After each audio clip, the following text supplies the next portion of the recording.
Hello and welcome back to Colorless Oranges, where I share my experiences to help better yours. I'm your host, Sydney Hyatt, and today we're talking fumble.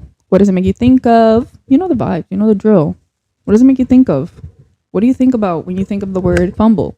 What is fumble? What is this slang you speak of, Sydney? According to my handy dandy notebook, fumble is to grope for or handle something clumsily or aimlessly.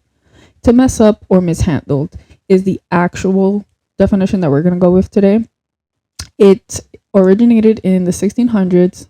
It comes from the word formain in Low Germany. Actually, before we get into our topic today, I did want to let you guys know that I want to start a segment where you and I can have this anonymous thing going on where you could ask me questions in my email, my DMs on Instagram, my any social. You can leave your comment here if you feel a little bit more comfortable with people knowing your question. But I feel like I can't do my job if I don't know what you're going through.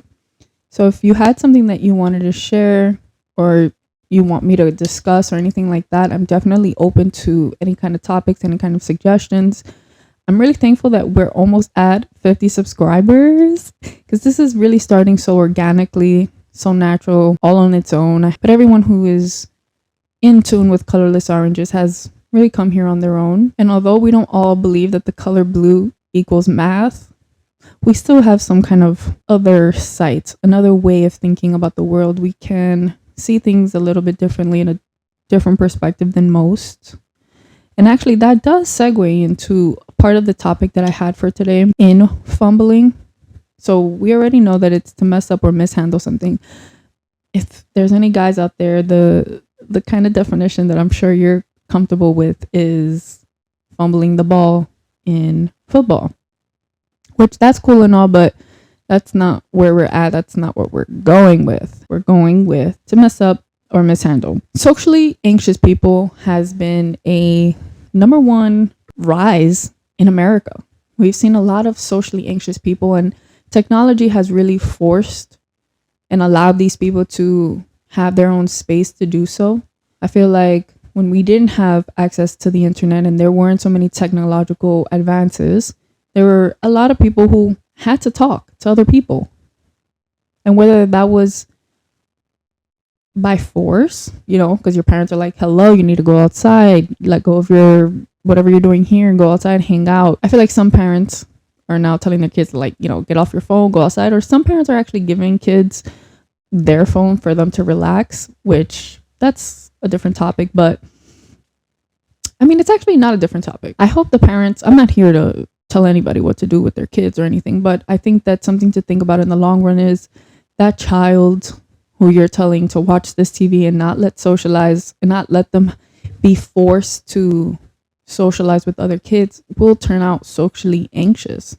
Never being close to other people creates socially anxious people who don't know how to interact with other people. I don't want to use the word sociopath just for socially anxious people because that is a characteristic of it, but that's not everything about it. You can be socially anxious and still have regard for other people's emotions and just other people. But I feel like if you have a lack of care in the world for other people or lack of regard or a lack of conscience, then I'm 100% sure you're most likely a sociopath. And that's just my opinion. Opinions are cheap. I'm just a girl on the internet. No, but this is 100% based on my research in school. I have graduated. I do know difference between sociopaths and psychopaths. I actually know a couple of sociopaths, one that actually admitted it to me today, but I don't think there's anything wrong in knowing that you have a problem because I think that that's the first step, and it's actively trying to become better is what I admire. Trying, getting to a point where you don't want this to define you. You don't want to be a sociopath. You want to get further. I think where I am the most hurt and what bothers me the most as a person who I feel like I'm an empath.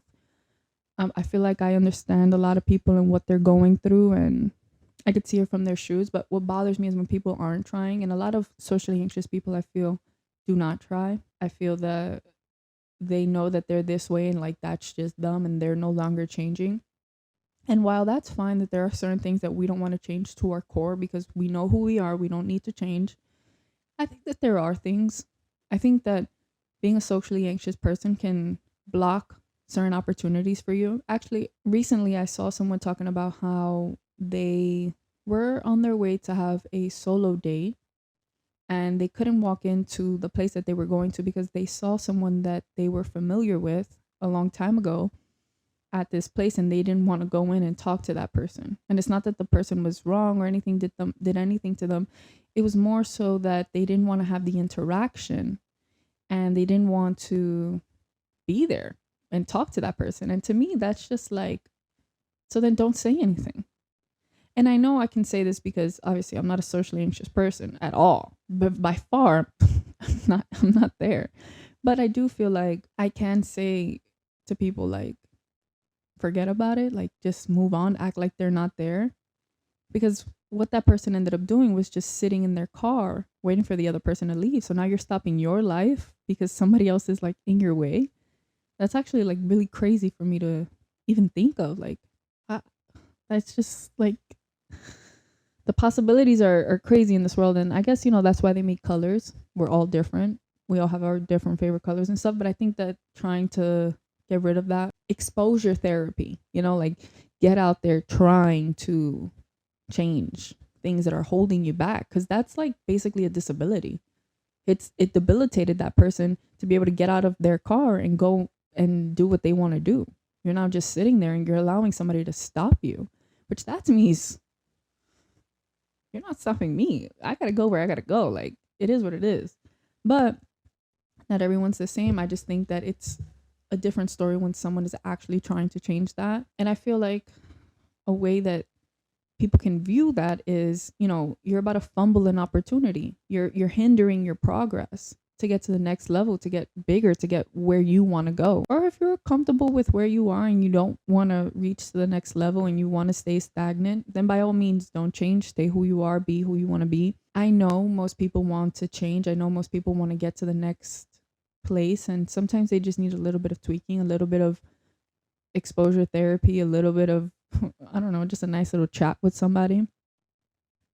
I wonder if anybody here is socially anxious. I'm not trying to isolate you or alienate you or make you feel like there's anything wrong with you, but I do believe that in trying to fix it and getting to a place where you're comfortable enough to do what you need to do.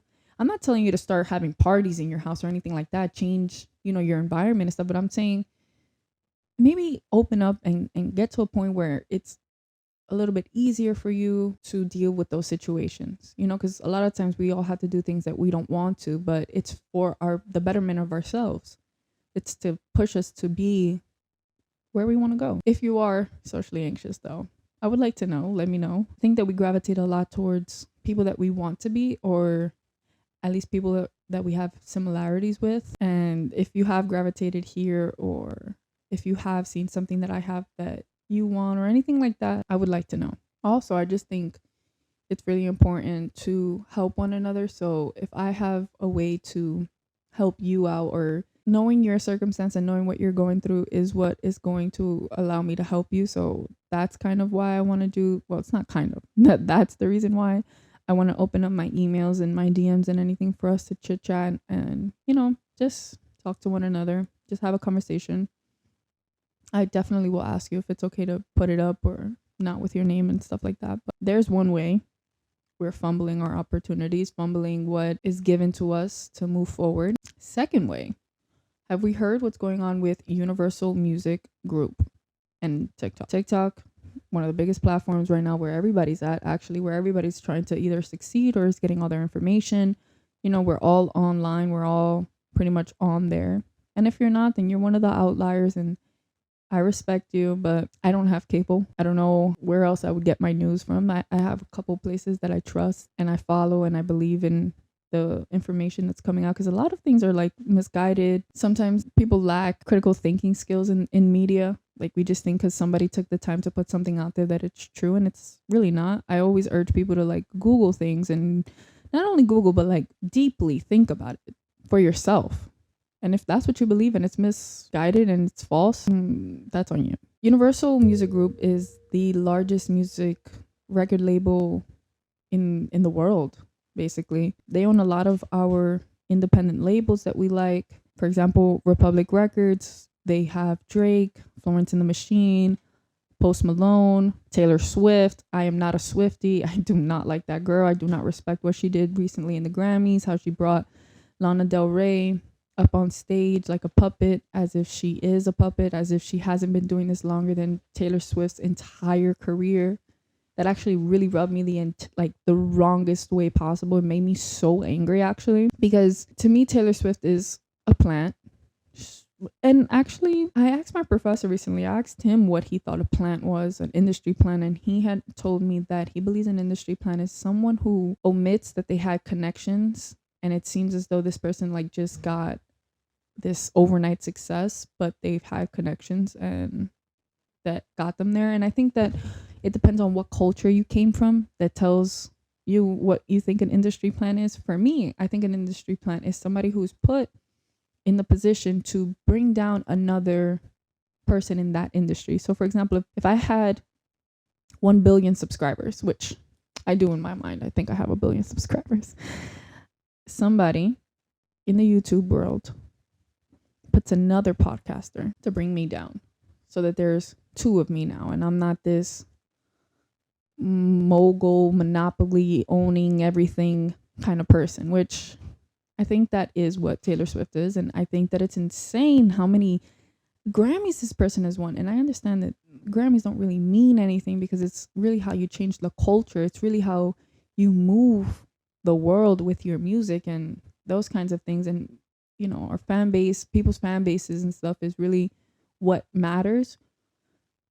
But sometimes I do understand that you want recognition. You want people to see your music and know of you and know how far you've gotten. And, you know, it's just like a little tick in your level of success. Like, oh, I got this too. You know, it's like to some artists, it's everything. It's to others, it's not. But I struggle sometimes with the idea of these Academy Awards, you know, like it's not as important to me, but for these people, this is what their livelihood comes from. Like, you know, they're not putting just anybody to play in the Super Bowl. And, you know, it's difficult for these people to like move forward in their lives when they don't have that kind of support, that kind of backing to say like, yeah, I won a Grammy, you know? And I applaud those who haven't won Grammys, aka Lana Del Rey, and who continue to do this, because it gives me hope that even though I haven't, and this is a little bit of a sidebar, a little tangent, but it's really difficult to grow on YouTube. YouTube pushes out the content that it wants. There is an algorithm and it does what it's going to do. Now, if you know how to beat it, then, you know, you're obviously successful.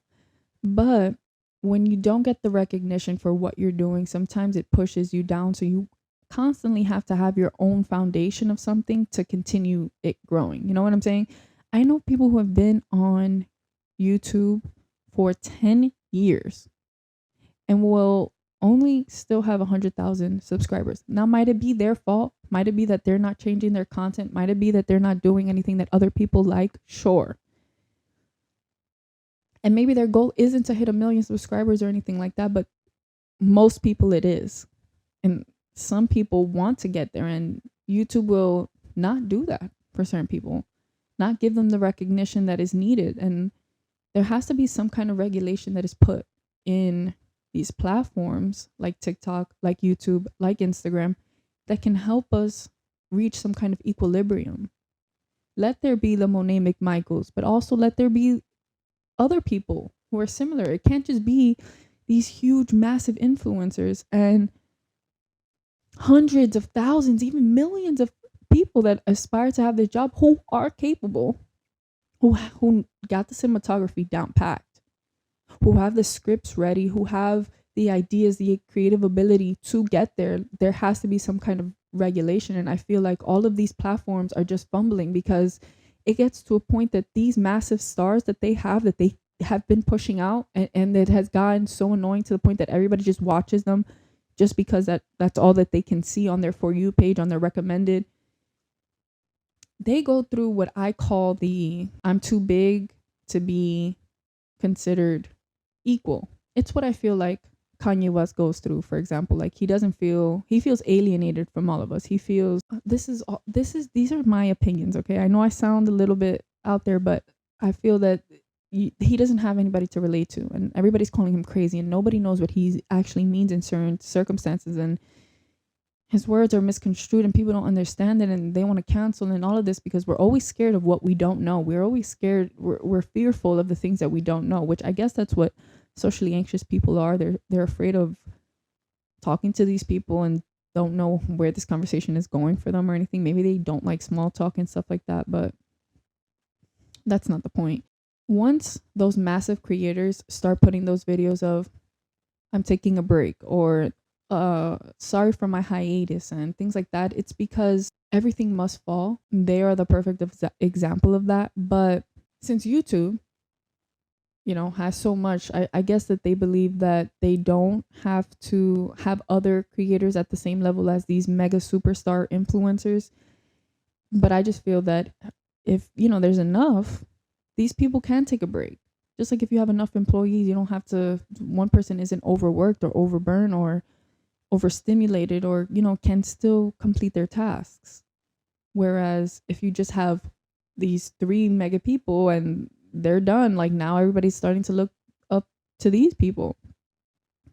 And that's why by the time these people come back, it's like it's a whole new life we're having. You can't even go away for like 2 weeks on social media because it's like, what happened? You just missed like a whole lifetime of things. We're in a fast-paced economy or everything is just so fast. Yes, I know. But having these huge stars is not helping anybody. It's not giving us the one-on-one that we need with our subscribers. And just even the algorithm and the way that it works. Like, how are you pushing out these mega films? I saw a vlog. I didn't watch it completely. It was a vlog of 4 hours. First of all, I couldn't even imagine how long it would take somebody to edit a 4-hour vlog. And I'm not criticizing at all. Like and I'm thankful that they're getting the recognition, but I know of other people that have very concise, direct, real information videos that aren't getting anywhere. Anyways, Universal Music Group, they own Def Jam, aka Justin Bieber, 070 Shake. Actually, 070 Shake is a female artist. I came across her when I was really young. I was on SoundCloud back then when we had SoundCloud and we had to discover artists by ourselves because that's how I would discover music. Honestly, I haven't even discovered new music in so long, like a new artist or anything. Last time I felt like that was when I found out about Rosalia, and that was in like 2019. I haven't really heard anybody new since then. But 070 Shake, I saw her on SoundCloud. She was a part of a band, and I don't know, she just stuck out to me, and I loved all of her music. Then she went on to make a song with Kanye West, and supposedly he signed her, but on Def Jam Records it says that she's there, which I can assume that maybe Good Music is owned by Def Jam. I don't really know. But these are independent labels that are all owned by Universal Music Group. Now, the reason why I bring this up while I'm talking about Fumble is because they just took out all of their artists' music off of TikTok, the biggest platform that we have right now.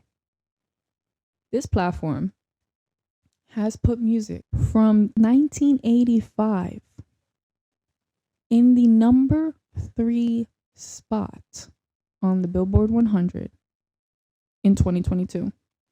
Can you guess the song that I'm about to say? Stranger Things, Running Up the Hill by Kate Bush. First of all, love that song. Love that song. I actually didn't hear it from Stranger Things. I actually heard it from my mom growing up. But isn't that crazy that we live in a society where we can bring back music and put it on a top 100 chart at number 3 what is that? 85, 15 plus 20, 35 plus 2, 37 years later. 37 years later, she had to wait to be number 3 because in 1985 it only went up to top 30.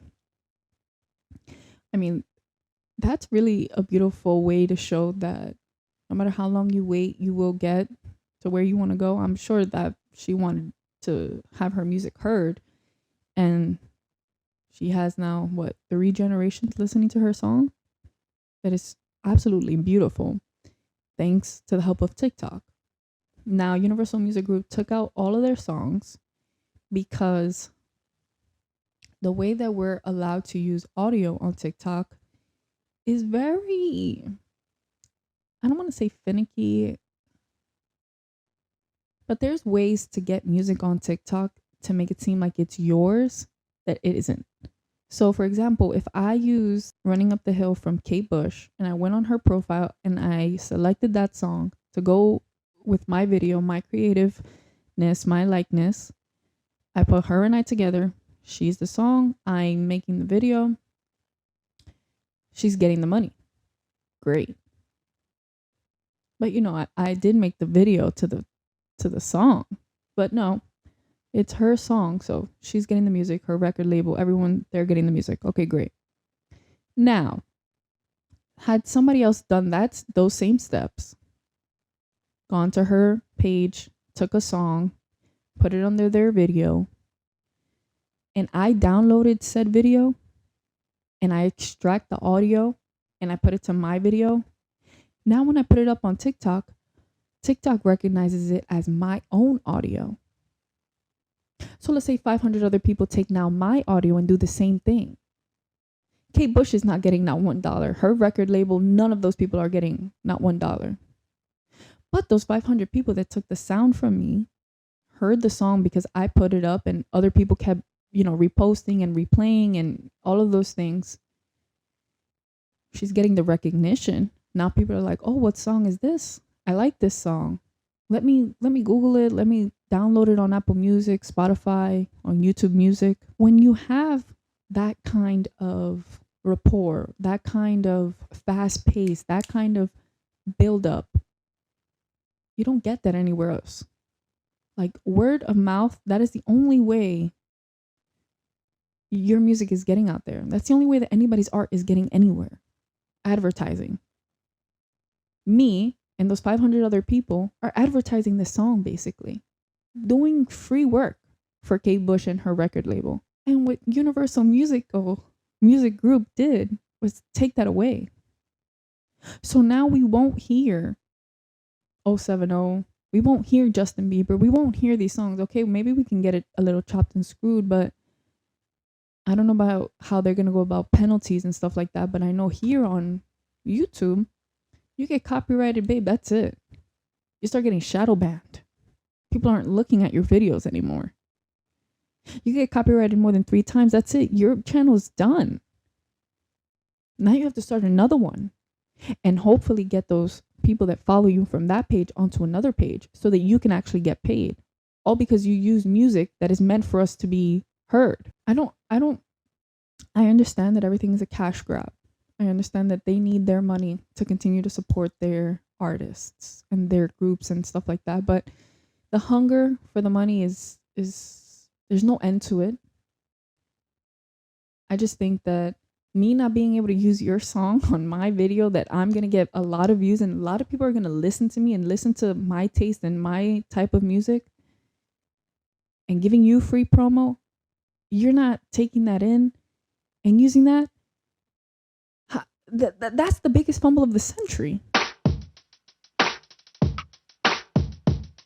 And that was our sponsor, our non-existent sponsor at this very moment. Yes. So, biggest fumble I have ever heard of in the history of fumbles came from Universal Music Group, taking away all of their artists from TikTok. They have lost the opportunity for us to socialize with music. I don't know about you, but like people's music taste really tells me a lot about them. Most of the time it's me putting on people to good songs and stuff like that, especially 070. She's like my favorite like little gate kept artist. She probably hasn't reached the success that she wants, or maybe she has. I don't know. But I kind of like that she's still, not everyone knows about her. Like, for example, Mariah Carey or Beyonce. Like, she's not that big, but she's big enough that I know her, I guess, and I appreciate her work. But that's it. I can't share something, a little fact about me that I know her on TikTok. I can't show people like, look at this song. Look at this girl. It's just super cool, Even though there are probably people that know her, but we're not allowed to have those conversations anymore. Like the parent came in, they regulated it. They said, all of these other weird videos that are on TikTok, we're not gonna act like we know that they exist, but this is taking away money from us. So we need to act a little bit harder and make sure this is not happening. We're losing, chump change for these billions upon $1 billion net worth records. But, they're not allowed to have our music. No. That's weird. Like, they're making money off of my artist. That's not fair. I'm sorry that you pushed us into wanting TVs and digitalize everything and have Apple Music and have all of these subscriptions to all of these platforms and no longer own a CD compartment to put my CD in. I don't have a CD player. I don't have a record player. I mean, I would love to have a record player. I have so many vinyls that I want, but none of the record players sound good enough. And I'm just not at the point right now where I can buy a good one. But anyways, we're not there. Everything is digitalized. It's fine.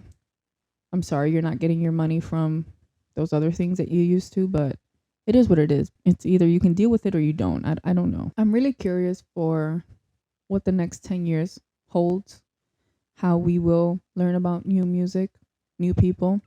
You know what? I think it's actually funny that there's a radio station in New York that is 94.7 that is dedicated to only playing old school music. And it's mostly like 2010 and maybe not even 2010, 2005 and down, like from 80s to 2005. They don't play anything new. So when you hear those new songs on like that song with Nicki Minaj or anybody like that on 97.1, there's like a remake of something that was in that era. When you're on that radio station, you're actually going to listen to the song. I hate when I'm listening to 97.1 and I hardly ever listen to the radio, but if I do, and there's a remake or a drill song that uses a song that I used to like, yeah, it's so annoying. But anyways, I think it's so cool that there is something dedicated, but we're not even allowed to talk about that.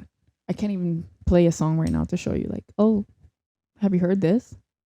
But these radio stations are, and that's what they get paid for. And sure, there was a really nice comment somebody left on my last week's episode and said that we've had the wrong people in power for so long. And it's so true, because anybody who knew anything about marketing, advertising would not have pulled out on us being allowed to use that music. Like, absolutely not. That would not have worked.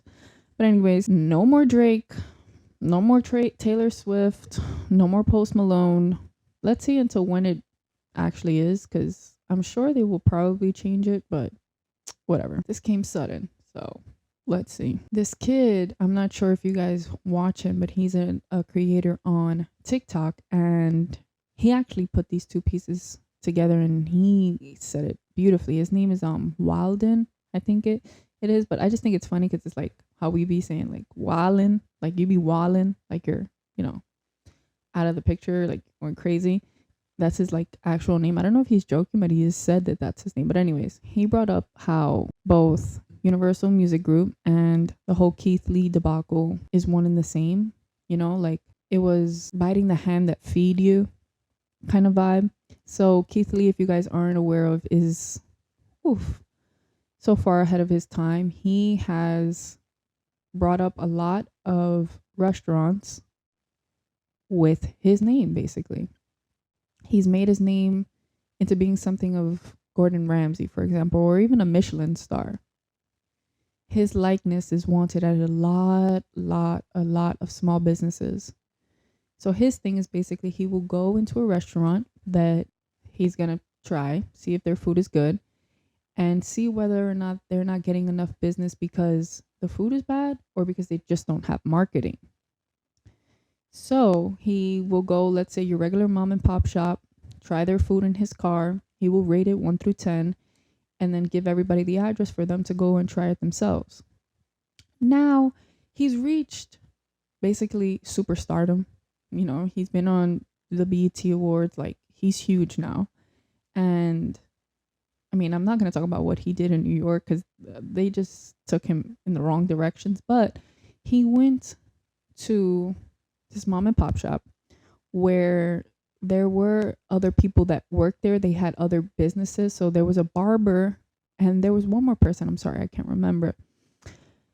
So he gave the owner of this restaurant $4,000.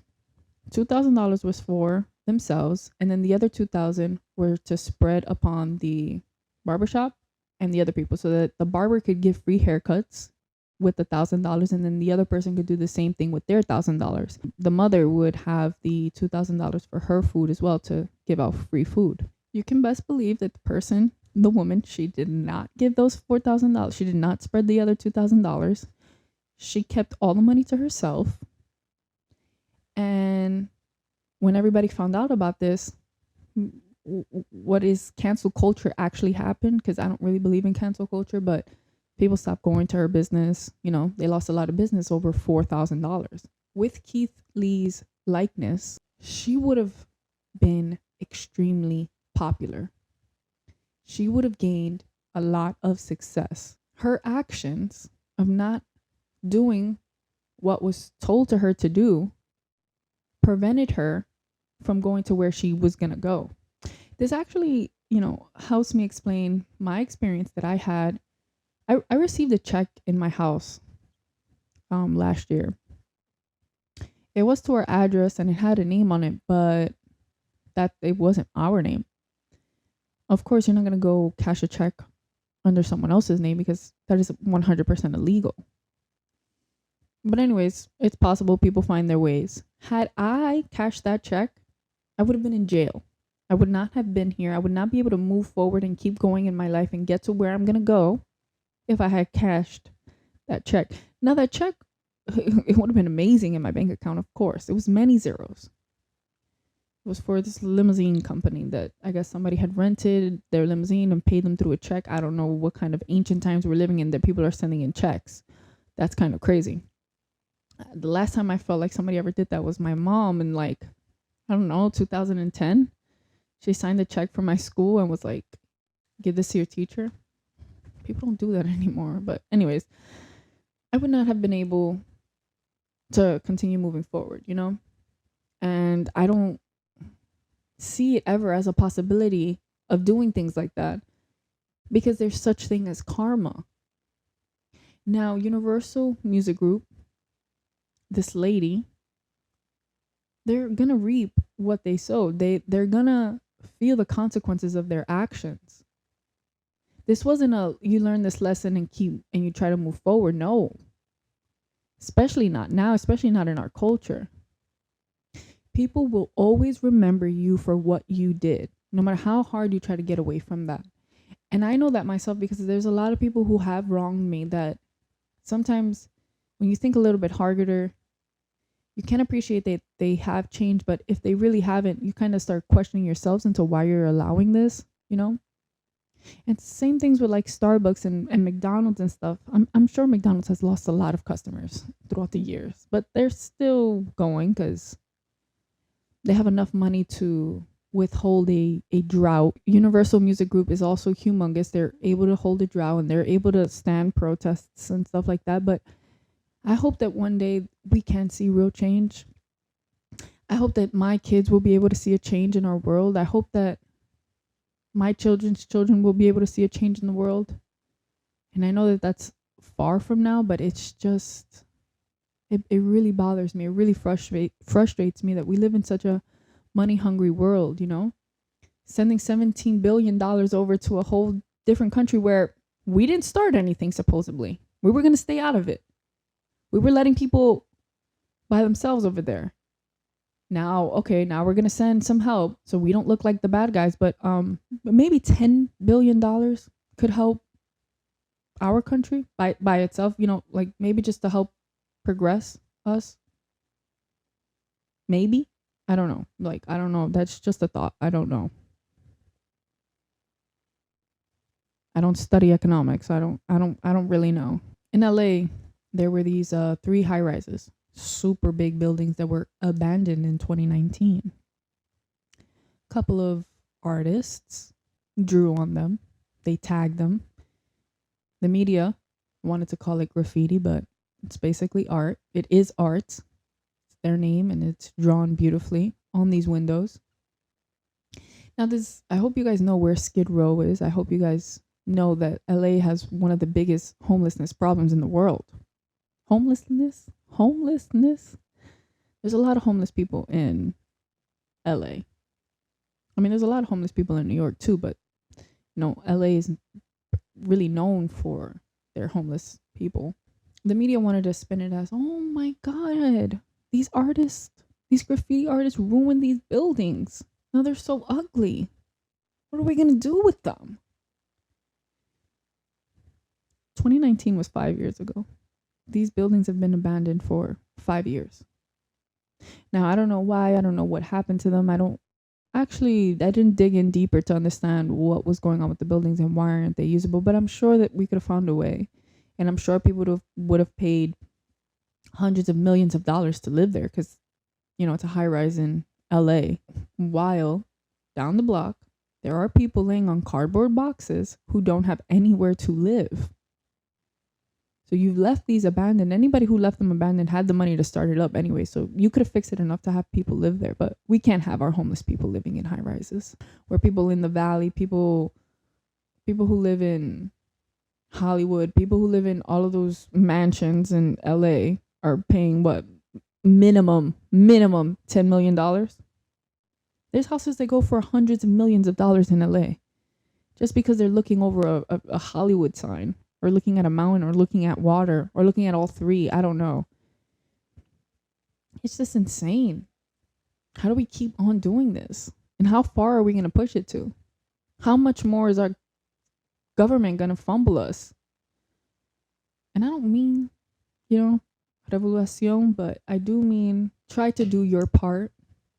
I feel like I try to do my part by educating and trying to do what I can and innovating a lot of people's problems and helping people see things differently. But I know that there's only so much we can do, but if we all just put in our work, I'm sure we can make a change. Actually, it's like the We Are the World song. I love that song, actually. Instead, people want to talk about how Northwest is doing her makeup as a child.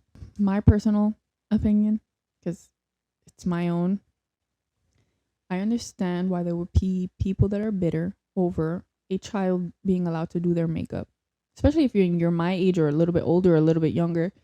I understand that our parents didn't want men to lust over us at a young age, and makeup at that time was seen as a thing for older women and things that older women would do. They didn't want us to be confused with older women. Okay, that's fine. But that doesn't excuse that we don't live in that time. She is a child of a billionaire. She is not around these people. They do not need to protect her over these people. She is at home taking off her makeup. She's doing whatever she wants to do. She's a child who is being protected, who her parents have the resources to keep her away from these lustful men. You don't need to be bitter over something your mom didn't give you. Your mom did what she needed to do for you. Your mom is not Kim Kardashian. And you are not Northwest. We are not the same. We come from different groups. And there's a lot of people that say, millennials, we grew up the best and da-da-da. Okay, yes, we live in a different world, sure. But that's not to take away the fact that it's amazing that she's able to be creative at this time. Because as she gets older, she's going to be able to be even more creative and get to further places at a younger age. Not where most of our parents are just now starting to realize like they don't like their 9 to 5, that they're able to do what they want. Not us that are now in our 20s like, I don't want this. I want this kind of life and I'm going to do things differently. She's young. She can get there faster. That's what's supposed to happen. At my age right now, I kind of thought for a while, like, damn, I'm not going to be that close in age like my mother and I are, or, I think it was her who actually told me, I'm not going to need a young mom. My child is not going to need a young mom. They're not going to need that out of me. And it made me think, like, Kim Kardashian is who she needs to be for her child.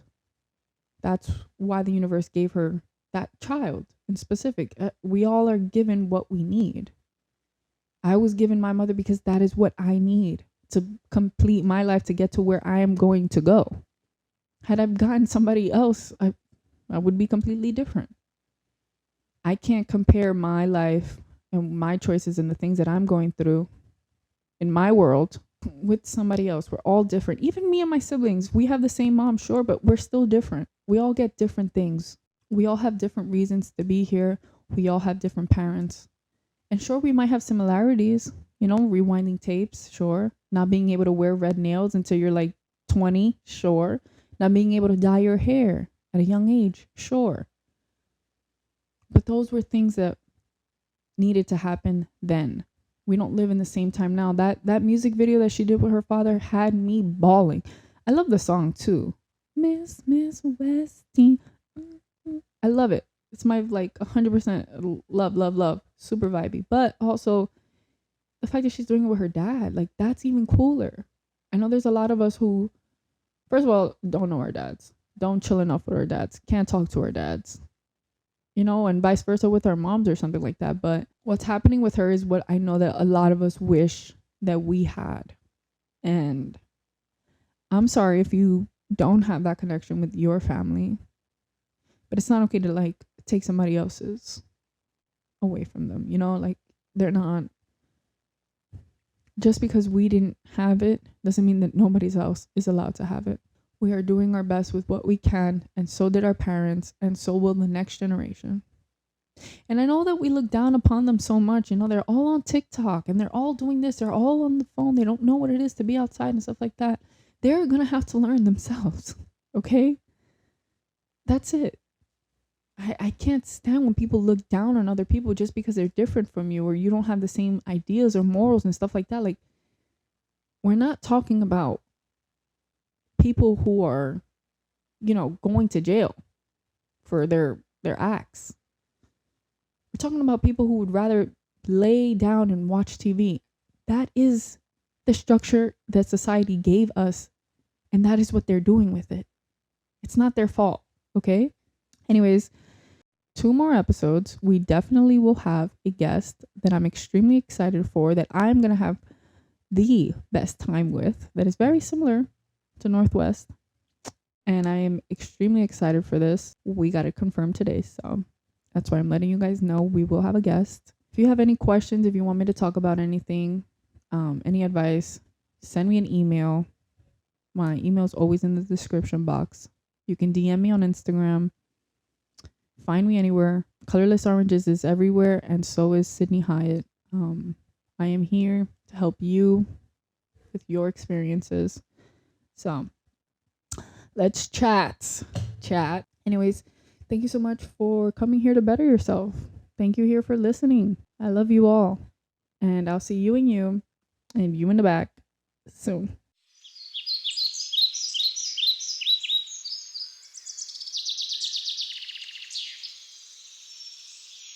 One-man show! One man who's a girl. Production, Colorless, Oranges. Roll 1, scene 1, take 1, director Sid Hyatt.